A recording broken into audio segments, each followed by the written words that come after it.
You are about to learn one of the biggest secrets in the history of the world. It's a secret that has huge effects for everyone who lives on this planet. Most people can feel deep down that something isn't quite right with the world economy, but few know what it is. Gone are the days where a family can survive on just one paycheck. Every day it seems things are more and more out of control, yet only 1 in a million understand why. You are about to discover the system that is ultimately responsible for most of the inequality in our world today. The powers that be do not want you to know about this, as this system is what has kept them at the top of the financial food chain for the last 100 years. Learning this will change your life because it'll change the choices that you make. If enough people learn it, it'll change the world because it'll change the system. For this is the biggest hidden secret of money. Never in human history have so many been plundered by so few, and it's all accomplished through this, the biggest scam in the history of mankind.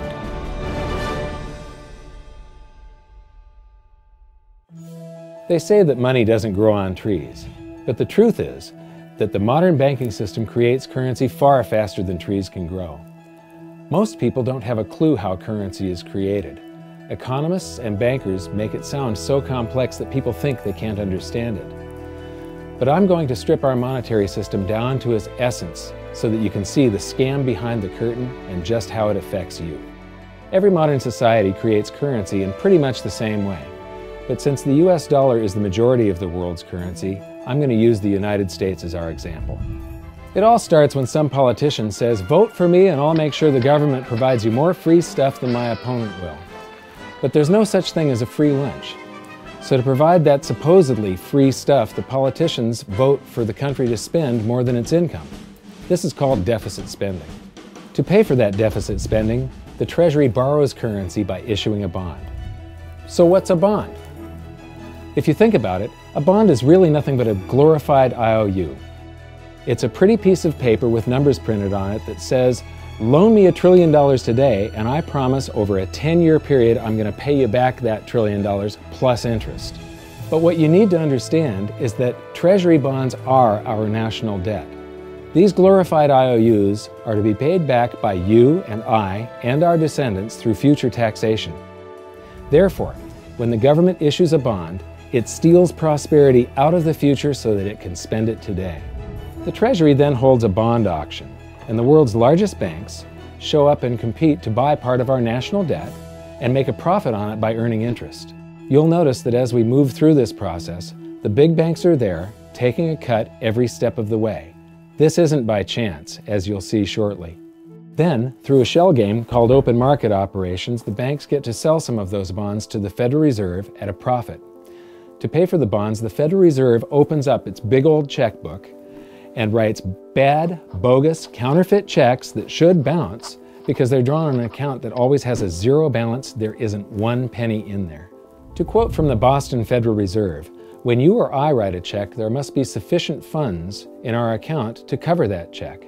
But when the Federal Reserve writes a check, there is no bank deposit on which that check is drawn.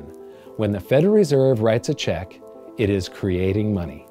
The Fed then hands those checks to the banks, and at this point, currency springs into existence. The banks then take that currency and buy more bonds at the next Treasury auction. But what is a check? A check is also an IOU. When you write a check, you're making a note that says, "Here's my IOU for cash. All you have to do is go to the bank and pick it up." Now, it's very, very important that you understand this process because we're going to come back later and show you the devastating effect this has on you. The Treasury issues IOUs, bonds. The banks then buy those IOUs with currency. The Federal Reserve then writes IOUs, checks, and hands them to the banks in exchange for the Treasury's IOUs, the bonds. And currency is created. So what's really happening is the Federal Reserve and the Treasury are just swapping IOUs, using the banks as middlemen, and abracadabra, presto, currency magically springs into existence. This process repeats and repeats over and over again, enriching the banks and indebting the public by raising the national debt. The end result is that there's a buildup of bonds at the Federal Reserve and currency at the Treasury. This process is also where all paper currency comes from. The Federal Reserve and the government mistakenly call it base money because they didn't watch episode 1 of this series and they don't know the difference between money and currency. But I will correctly refer to it as base currency because it is not money. It is currency, and as we've learned, there is a big difference. Money has to be a store of value and maintain its purchasing power over long periods of time. We learned in episode 1 that earlier in our history, our paper currency was just a claim check. It was a representation for real money of intrinsic value, the gold and silver that was held on deposit at the Treasury. You could walk into any bank and slap your currency, like say a $20 bill, on the counter and redeem it for real money, a $20 gold piece. But now, this base currency that's piling up back here is really nothing but a receipt or a claim check on an IOU, that bond.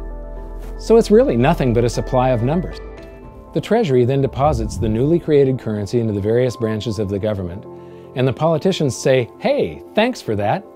And the government does some deficit spending on public works, social programs, and war. The government employees, contractors, and soldiers then deposit their pay in the banks. Now, this may come as a shock to you, but when you deposit your currency with the bank, you're not actually depositing it into an account to be safely held in trust for you. Instead, you're actually loaning the bank your currency, and within certain legal limits, they can do with it pretty much anything they please. This includes gambling in the stock market and loaning it out, at a profit, of course. Now this is where the machine of currency creation really gets cranking, because this is where something called fractional reserve lending comes into play. Fractional reserve lending is exactly what it says. The banks are allowed to reserve only a fraction of your deposit and loan the rest out. Although reserve ratios may vary, I'm going to use a 10% reserve ratio as our example. If you deposit $100 in your account, the bank can legally take $90 of it and loan it out without telling you. The bank must hold $10 of your deposit in reserve just in case you want some of it. These reserves are called vault cash. But why does your bank account still say you have $100 if the bank has stolen $90 of it? Because the bank left IOUs it created, called bank credit, in its place. Now I know this sounds crazy, but here it is in black and white from the Fed. Commercial banks create checkbook money when they grant a loan simply by adding new deposit dollars in accounts on their books in exchange for a borrower's IOU. These are nothing but numbers that the banks type into their computers. And even though these bank credit IOU numbers are very different from base currency numbers, because they only exist in computers, they are still currency. So now there is $190 in existence. Now, the reason people take out loans from the banks is to buy something. They're going to buy a house or a car or something like that. So the borrower takes the $90 that the bank loaned to him from your account, and he pays the seller of the item. But then the seller deposits that currency into his account, and his bank loans out 90% of that and leaves bank credit numbers in its place. So now there's $271 in existence. This process repeats and repeats until under a 10% reserve ratio, an initial deposit of just $100 can create up to $1,000 of bank credit, all backed by $100 of vault cash, just 10%. But as I said, reserve ratios vary wildly. On some deposits, it's 10%, on others, it's 3%, and on some forms of deposits, reserve requirements are 0. The result is that the expansion of the currency supply by the banks is far greater than even this example would lead you to believe. So once again, when currency is deposited in the banks get to lend it out, and then it gets redeposited and relent, redeposited and relent, redeposited and relent over and over again, creating bank credit all the way. This is where the vast majority of our currency supply comes from. In fact, 92 to 96% of all currency in existence is created not by the government, but here in the banking system. Now, massive amounts of currency spewing into society may at first sound like a fun idea. That is, until you remember one of the most important hidden secrets of money from episode 1, that the prices of everyday goods and services act as a sponge on an expanding currency supply. The more currency we have, the more prices rise. This is where inflation comes from. The true definition of inflation is an expansion of the currency supply. Rising prices are merely the symptom. So our entire currency supply is nothing but a couple of bucks whipped up in this hocus-pocus scam where the Treasury and the Federal Reserve swap glorified IOUs, and a bunch of numbers that the banks just type into their computers. That's it. That's our entire currency supply. It's nothing but a supply of numbers. Some of them printed, most of them typed, and there is nothing else. But if you thought that was crazy, get ready to enter the twilight zone of modern economics. We work for some of that currency supply. True wealth is your time, but we trade away moments of our lives, hour by hour, day by day, and year by year, for numbers that somebody printed on pieces of paper or just typed into a computer. Now those numbers represent our blood, sweat, tears, labor, ideas, and talent. We are what gives the currency its value. But here comes the really cruel joke. We work hard so that we can save some of that currency, so that we can pay the tax collector. In the United States, it's known as the IRS. They then turn it over to the Treasury so that the Treasury can pay the principal plus interest on that bond that the Federal Reserve bought with a check drawn on an account that has nothing in it. Now let's do a recap on this section, because this is where the system begins to rob you and I on a massive scale. Much of our taxes are not used for schools, roads, and public services, but to pay interest on bonds that the Federal Reserve bought with a check drawn on an account that has nothing in it. The Federal Reserve is committing fraud. But here's one of the biggest secrets of them all. Before the establishment of the Federal Reserve, there was no need for personal income tax. The Federal Reserve was created in 1913, and that very same year, the Constitution was amended to allow income tax. Do you really think this was just a coincidence? Ask yourself how much income tax you've paid over your lifetime. Much of it has been silently siphoned away into the hands of those who own the system. Yes, this system has owners. Who they are is an even bigger secret that we'll get to shortly. But first, we need to understand the mumbo-jumbo of the so-called debt ceiling. It's all based on a huge paradox. There was interest due on that bond, and there was interest due on every one of those loans that the banks made. That means that there is interest due on every dollar in existence. Let me ask you something. If you borrow the very first dollar into existence, and that's the only dollar that exists on the planet, but you promise to pay it back plus another dollar's worth of interest, where do you get the second dollar to pay the interest? The answer is that you have to borrow that one into existence and promise to pay it back with interest as well. So now there are $2 in existence, but you owe $4, and so on and so on. The result is there's never enough currency to pay the debt. There is always more debt in the system than there is currency in existence to pay the debt. Therefore, the whole system is impossible. It is finite. It will come to an end one day. What would happen if the government stopped borrowing to do deficit spending? Are the payments on those treasury bonds going to stop? What would happen if the public stopped borrowing and going deeper into debt? Are your house and car payments going to stop? No. There is a payment due every month on the principal plus the interest on every dollar in existence, and those payments do not stop. If we stop borrowing, then no new currency is created to replace the currency that we used to make those payments. Whether you're making a payment on a loan or paying tax to make a payment on a bond, the portion of the payment that goes to pay off the principal extinguishes that portion of the debt. But the debt also extinguishes the currency. Currency and debt are like matter and antimatter. When they meet, they annihilate each other.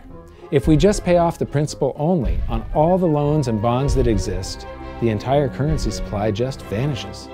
So if we don't go deeper into debt every year, look what happens. The whole thing goes into a deflationary collapse under the weight of those payments. Politicians and pundits alike talk about balancing the budget, paying down the debt, and living within our means. They don't understand that that is deflationary. It is impossible to do under our current monetary system without collapsing the whole economy. This is why any talk of a debt ceiling is not only ridiculous, it's delusional. The system is designed to require ever-increasing levels of debt just to continue. And that's why politicians will always kick the can down the road and raise this so-called debt ceiling over and over again until the whole system finally collapses under its own weight. In other words, they don't want it to collapse on their watch. The Founding Fathers of the United States knew the dangers of central banking and fought to free themselves from this very thing. The Revolutionary War started out as a tax revolt, but now we must pay tax just to have a monetary system. Having just suffered through the hyperinflation of the continental dollar, which was printed into oblivion to finance the Revolutionary War, they understood the dangers of fiat currency and debt-based monetary systems. So to protect future generations from institutional theft and out-of-control government, they wrote into the Constitution that only gold and silver can be money for the simple fact that you can't print them. Our current system is not only unconstitutional, but it robs us of the liberty and prosperity our forefathers fought and died for. We are all feeling the effects of ignoring the Constitution right now. By forcing more currency into circulation, our purchasing power is diluted. Inflation is a slow and insidious stealth tax that is simply the result of this debt-based monetary system. This system empowers and benefits those who create the currency and receive it first, as they get to spend it into circulation before it has an effect on the economy. They're stealing purchasing power from you and transferring it to the banks and the government every hour of every day because of this false monetary system. And it's not like the people at the top don't know this. To quote the Federal Reserve, the decrease in purchasing power incurred by the holders of money due to inflation imparts gains to the issuers of money. This is a fraud. It is a pyramid scheme, it is a Ponzi scheme, it's a scam, and it's a lie. Our entire monetary system is nothing but a form of legalized theft. But here's the biggest con job of them all.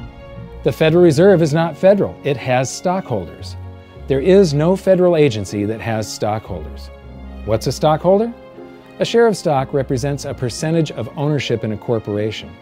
So the stockholders are the owners of that corporation. Therefore, the Federal Reserve is a private corporation with owners.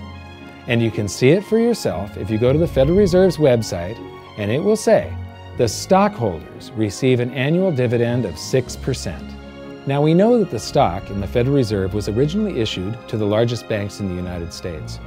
But because of mergers and acquisitions through the years, you can't actually trace who owns the stock in the Federal Reserve. That's a very closely guarded secret. My guess would be that the owners are those primary dealers, the banks that get to make a profit by selling part of our national debt, those bonds, to the Federal Reserve, who buys them with a check from nothing.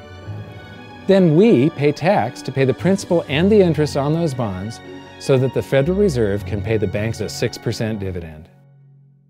Don't be alarmed if you don't quite comprehend the deception of this system at first glance. Very few people do. It is purposely complex. The economist John Maynard Keynes once wrote, "By this means, government may secretly and unobserved confiscate the wealth of the people, and not one man in a million will detect the theft."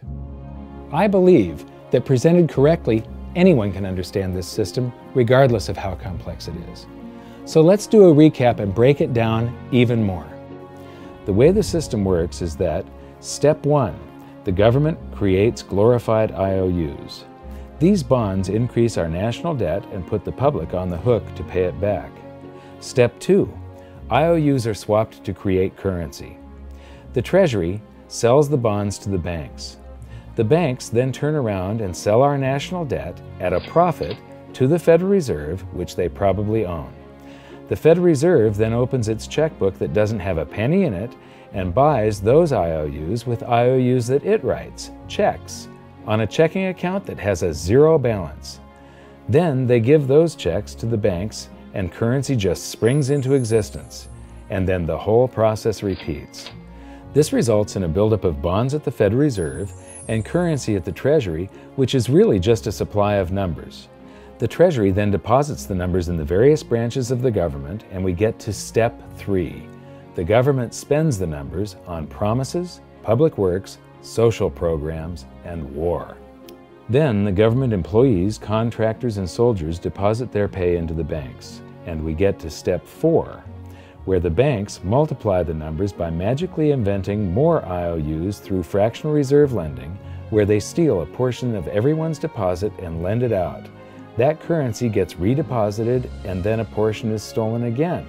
And the process repeats over and over, magnifying the currency supply exponentially. Then we work for some of those numbers, which brings us to step 5, where our numbers are taxed. We pay tax to the IRS, who then turns our numbers over to the Treasury, so the Treasury can pay the principal plus the interest on bonds that were purchased by the Federal Reserve with a check from nothing. Then we get to step 6, the debt ceiling delusion. The system is designed to require ever-increasing levels of debt and will eventually collapse under its own weight because politicians always kick the can down the road. They don't want it to collapse on their watch. And finally, step 7, the secret owners take their cut. The world's largest banks own the Federal Reserve. Those banks make a profit selling our national debt to the Fed. They make a profit when the Fed pays them interest on the reserves held at the Fed, and the Fed pays them a 6% dividend on their ownership of the Fed. This system is fundamentally evil. It funnels wealth from the working population to the government and the banking sector. It is the cause of the artificial booms and busts of modern economies, and it causes great disparity of wealth between the rich and the working class. And it is only possible because we no longer use real money, we use currency. But worst of all, it is a form of enslavement. Bond is the root word of bondage. Whenever a government issues a bond, it is a promise to make us pay tax in the future. Nobody asked you if you wanted to pay tax today for the prosperity we all enjoyed in the last century. Nobody is asking our children if they want to work hard in the future to pay for the prosperity we're enjoying now. George Washington once wrote to James Madison, "No generation has the right to contract debts greater than can be paid off during the course of its own existence." By stealing prosperity from tomorrow so we can spend it today, we enslave ourselves and future generations. Now this all sounds pretty bad, but there is great hope, for you are the greatest threat to this false monetary system. This system relies on the public being ignorant of its workings. Please share this knowledge with everyone you know, because an informed public that fully understands the system can build a better future for generations to come. And now I leave you with this quote, widely attributed to a former director of the Bank of England. The modern banking system manufactures money out of nothing. The process is perhaps the most astounding piece of sleight of hand that was ever invented. Banking was conceived in inequity and born in sin. Bankers own the earth. Take it away from them, but leave them the power to create money and control credit, and with the flick of a pen, they will create enough money to buy it back again. But if you want to continue as the slaves of bankers and pay the cost of your own slavery, let them continue to create money and to control credit. This is the Federal Reserve in Washington, D.C. It's located on Constitution Street, and that is just as much of a joke as the New York Fed being located on Liberty Street. Both of them are unconstitutional, both of them limit our liberty, and they transfer wealth away from us every second of every day to the Federal Reserve, to the government, and to the banking sector. You are now among the 1 in a million who can detect the theft of your prosperity. So the big question is, what can you do about it? 1. Watch this video until you can describe and teach it to others. Those who understand this system can make preparations for its unavoidable collapse and protect themselves. History shows that those who don't will probably be wiped out. 2. Share this video with everyone, especially those you care about. All it takes is a mouse click or two to get this message in front of millions. Post this video on Facebook, tweet it, email it to loved ones. Please share it wherever you can. 3. Join the conversation. The current world monetary system is based on a 300-year-old design meant to enrich a few at the expense of the many. There must be a better way. At hiddensecretsofmoney.com, we've created an open-source platform for the design and development of a new world monetary system. We're calling on every economist, every student, every college, every bright mind, and anyone who cares to join the discussion. In educating ourselves and each other, we can prevent the further loss of our freedoms and maybe, just maybe, win some of them back.